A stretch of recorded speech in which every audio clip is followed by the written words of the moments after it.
प्रिय विद्यार्थियों, आज हम कक्षा 12 हिंदी की पाठ्यपुस्तक अंतरा भाग 2 के गद्य खंड के अध्याय 6 में वर्णित लघु कथाएं, पहली लघु कथा है शेर, दूसरी लघु कथा है पहचान, तीसरी लघु कथा है चार हाथ और चौथी लघु कथा है साझा। इस प्रकार इन लघु कथाओं के रचनाकार साहित्यकार असगर वजाहत का परिचय प्राप्त करने जा रहे हैं। आज हम साहित्यकार असगर वजाहत का परिचय प्राप्त करेंगे, इनके व्यक्तित्व और कृतित्व की जानकारी प्राप्त करेंगे।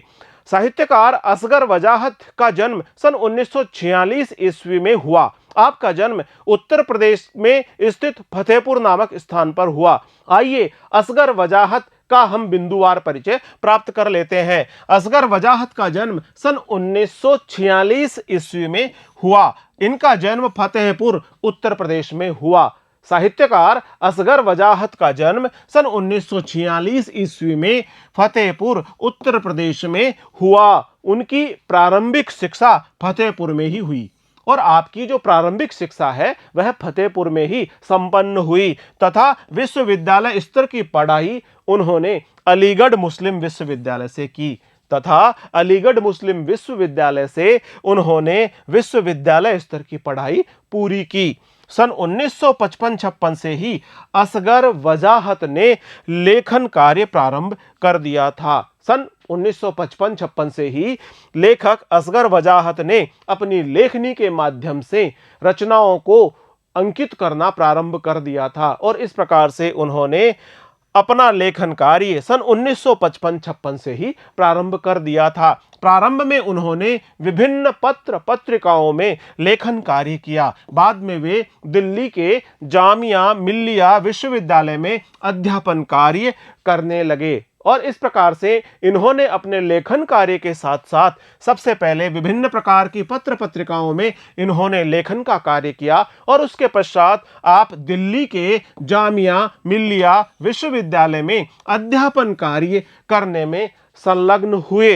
असगर वजाहत ने कहानी, उपन्यास, नाटक तथा लघु कथा तो लिखी ही है, साथ ही साथ उन्होंने फिल्मों और धारावाहिकों के लिए पटकथा लेखन का काम भी किया है। आपने साहित्य की बहुत भरपूर सेवा की है और आपने विविध विधाओं में साहित्य लेखन किया है। आपने कहानी लेखन किया, उपन्यास, नाटक तथा लघु कथा के अलावा आपने फिल्मों के लिए भी लिखा है और आपने धारावाहिकों के लिए भी पटकथा लेखन का कार्य किया है। असगर वजाहत की प्रमुख रचनाएं इस प्रकार से हैं। आपके जो कहानी संग्रह है उनमें प्रमुख है दिल्ली पहुंचना है, दिल्ली पहुंचना है, स्विमिंग पूल और सब कहां कुछ, स्विमिंग पूल और सब कहां कुछ, आधी बानी, आधी बानी, मैं हिंदू हूं, मैं हिंदू हूं। इनके द्वारा रचित नाटक इस प्रकार से है फिरंगी लौट आए, इन्ना की आवाज, इन्ना की आवाज, फिरंगी लौट आए, इन्ना की आवाज, वीर गति, वीर गति, समीधा, समीधा, जिस लाहौर नहीं वेख्या, जिस लाहौर नहीं वेख्या तथा अकी, यह इनके द्वारा रचित नाटक है। इनके द्वारा जो नुक्कड़ नाटक लिखे गए हैं उसमें प्रमुख है सबसे सस्ता गोश्त। उनके द्वारा जो उपन्यास रचित किए गए हैं, उपन्यासों की जो आप द्वारा रचना की गई है उसमें रात में जागने वाले, रात में जागने वाले, पहर दोपहर तथा सात आसमान, पहर दोपहर तथा सात आसमान, कैसी आग लगाई, कैसी आग लगाई। असगर वजाहत की भाषा में गांभीर्य देखने को मिलता है। असगर वजाहत की भाषा में सबल भावाभिव्यक्ति भी दिखाई पड़ती है तथा व्यंग्यात्मकता का पुट भी हमें देखने को मिलता है। इस प्रकार असगर वजाहत की भाषा में गांभीर्य है, सबल भावाभिव्यक्ति है एवं व्यंग्यात्मकता भी उपस्थित है। मुहावरों तथा तद्भव शब्दों के प्रयोग से उसमें सहजता एवं सादगी आ गई है। तत्सम शब्द वे शब्द कहलाते हैं, तत्सम, तत्सम जो संस्कृत भाषा से शब्द लिए गए हैं और जिनका प्रयोग हिंदी भाषा में ठीक उसी प्रकार से किया जा रहा है जैसा संस्कृत में होता है। जैसे अग्नि, अग्नि, आग, यह तत्सम शब्द है और यह जो आग है यह तद्भव शब्द है। इस प्रकार से राज्य, राज, इस प्रकार से चंद्र, चांद, इस प्रकार से ये जो शब्द बने हैं इन शब्दों के अनुसार यानी उन्होंने मुहावरों का प्रयोग किया तथा तद्भव शब्दों का प्रयोग किया, जिससे भाषा में एक प्रवाह आ गया है, सहजता आ गई है। सहजता एवं सादगी से भरे हुई रचनाएं आम पाठक को बहुत शीघ्र ही आकर्षित करती है और अपने साथ में जोड़ लेती है। इस प्रकार असगर वजाहत की रचनाओं में मुहावरों तथा तद्भव शब्दों के प्रयोग से उनमें सहजता एवं सादगी आ गई है। असगर वजाहत ने गजल की कहानी वृत्तचित्र का निर्देशन किया है। आपने गजल की कहानी इस वृत्तचित्र का भी निर्देशन किया है तथा बूंद बूंद धारावाहिक का लेखन भी आप द्वारा किया गया है। जो धारावाहिक है जिसका नाम है बूंद बूंद, इस बूंद बूंद शीर्षक वाले धारावाहिक का लेखन कार्य भी आप द्वारा किया गया है। उनके व्यंग पैने तथा प्रभावशाली होते हैं। उनकी रचनाओं में जो व्यंग हमें दिखाई पड़ते हैं वे पैने होते हैं और उनमें एक विशेष प्रकार की धार हमें दिखाई पड़ती है। शेर, पहचान, चार हाथ और साझा, इन लघु कथाओं के रचनाकार हैं असगर वजाहत। शेर, पहचान, चार हाथ और साझा, इन लघु कथाओं के बारे में हम कुछ चर्चा कर रहे हैं। हमारी पाठ्य पुस्तक में असगर वजाहत द्वारा रचित शेर, पहचान, चार हाथ और साझा नाम से उनकी 4 लघु कथाएं दी गई है। शेर जो पहली लघु कथा है जिसका शीर्षक है शेर, शेर प्रतीकात्मक और व्यंग्यात्मक लघु कथा है। यह जो लघु कथा है जिसका शीर्षक है शेर, यह प्रतीकात्मक है और व्यंग्यात्मक भी है। व्यंग का बिल्कुल पैना और करारा प्रभाव हमें इसमें देखने को मिलता है। शेर व्यवस्था का प्रतीक है। शेर को व्यवस्था का प्रतीक बताया गया है। जैसा कि शेर प्रतीकात्मक लघु कथा है और इसमें शेर को व्यवस्था का प्रतीक बताया गया है। शेर व्यवस्था का प्रतीक है जिसके पेट में जंगल के सभी जानवर किसी न किसी प्रलोभन के चलते समाते चले जा रहे हैं। जिसमें शेर को व्यवस्था का प्रतीक बताया गया है, जिसमें यह बताया गया है कि शेर अपना मुंह खोल करके जंगल में एक स्थान पर बैठा है और जंगल के सारे जानवर पंक्ति बना करके उसके पेट में किसी न किसी प्रलोभन के चलते समाते हुए चले जा रहे हैं। ऊपर से देखने पर शेर अहिंसावादी लगता है, न्यायप्रिय लगता है और बुद्ध का अवतार प्रतीत होता है। यहां पर यह एक बहुत ही उल्लेखनीय व्यंग करते हुए लेखक साहित्यकार असगर वजाहत कहते हैं कि ऊपर से देखने पर तो यह शेर अहिंसावादी दिखता है, न्यायप्रिय दिखता है और बुद्ध का अवतार जैसा प्रतीत होता है, पर जैसे ही लेखक उसके मुंह में प्रवेश न करने का इरादा करता है, शेर अपनी असलियत में आ जाता है और दहाड़ता हुआ उसकी ओर झपट पड़ता है। तात्पर्य यह है कि सत्ता तभी तक खामोश रहती है जब तक सब उसकी आज्ञा का पालन करते रहे। लेखक ने जैसे ही शेर के मुंह में प्रवेश न करने का इरादा किया, यानी सत्ता के साथ चलने का जैसे ही लेखक ने अपना मंतव्य छोड़ दिया, उसके पश्चात शेर अपनी असलियत में आ जाता है और दहाड़ता हुआ उसकी ओर झपटता है। तात्पर्य यह है कि सत्ता तभी तक खामोश रहती है जब तक सब उसकी आज्ञा का पालन करते रहें। जैसे ही कोई उसकी व्यवस्था पर उंगली उठाता है या उसकी आज्ञा मानने से इनकार करता है, वह खूंखार हो उठती है और विरोध में उठने वाले स्वर को कुचलने का प्रयास करती है। इस प्रकार से प्रतीकात्मक रूप से यह कहा गया है कि जैसे ही कोई भी व्यक्ति शासन व्यवस्था पर उंगली उठाता है, किसी भी प्रकार के प्रश्न उठाता है या उसकी आज्ञा मानने से इनकार कर देता है, तो शासन व्यवस्था खूंखार हो उठती है और विरोध में उठे हुए सभी स्वरों को वह कुचलने का प्रयास करती है। इस प्रकार से शेर को शासन व्यवस्था व्यवस्था का प्रतीक बताया गया है। और शासन व्यवस्था का प्रतीक बताने के साथ ही लेखक यह भी कहता है कि जैसे ही कोई शासन व्यवस्था पर प्रश्न उठाता है, उस पर किसी भी प्रकार की उंगली उठाता है या उसकी आज्ञा मानने से इनकार कर देता है, तो शासन व्यवस्था खूंखार हो उठती है और वह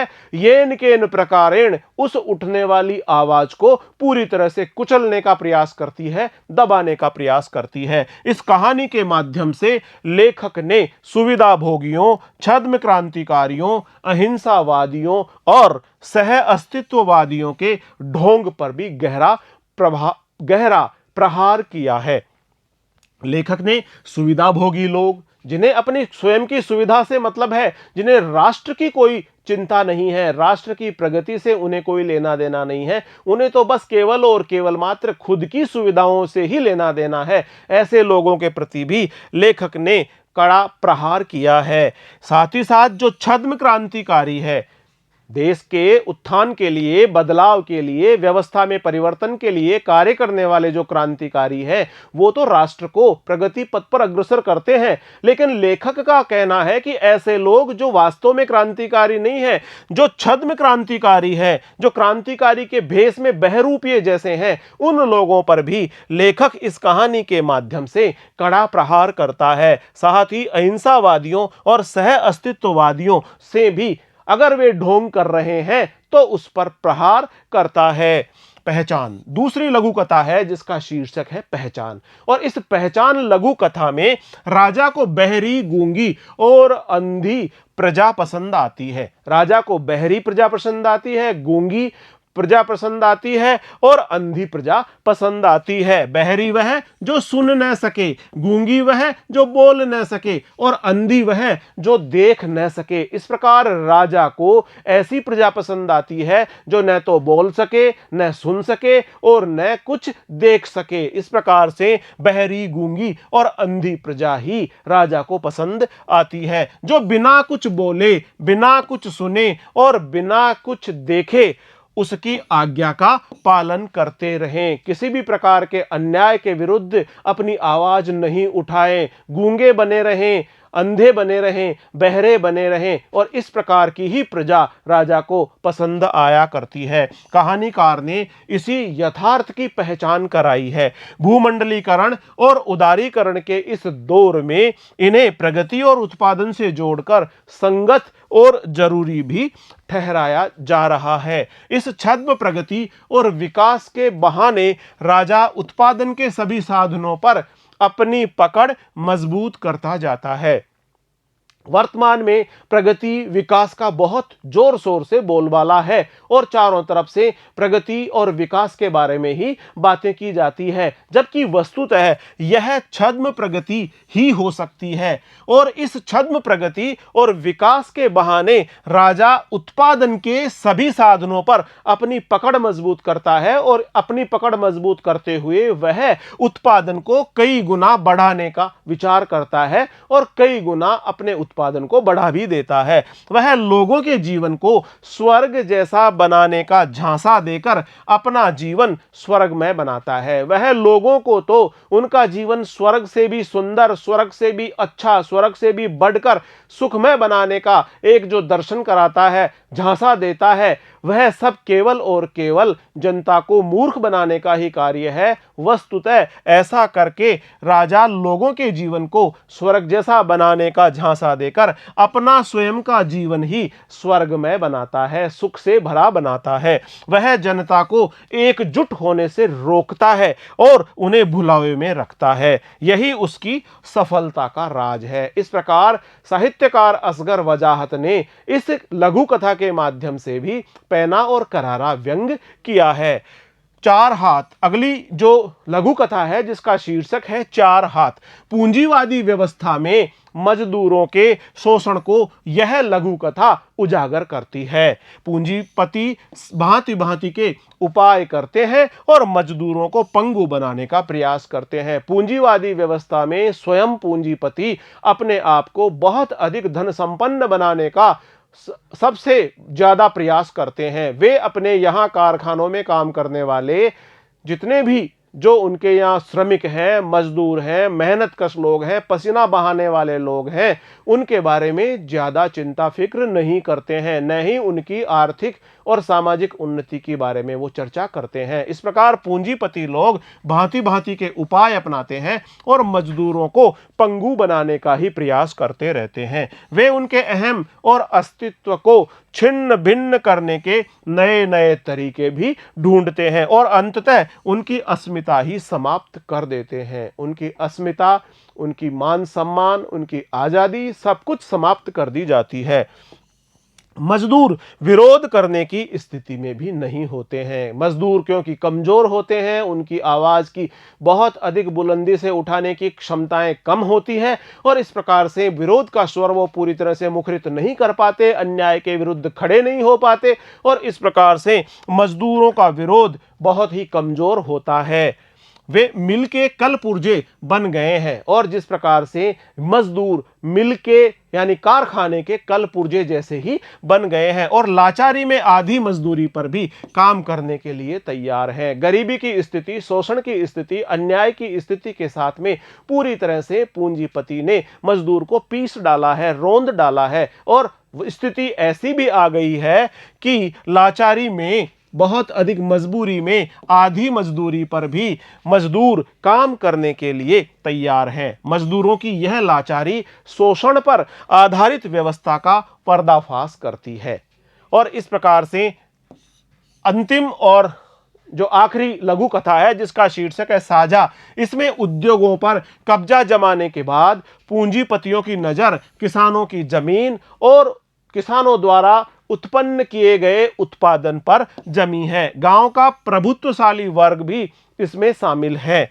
वह किसान को साझा खेती करने का झांसा देता है और उसकी सारी फसल हड़प लेता है।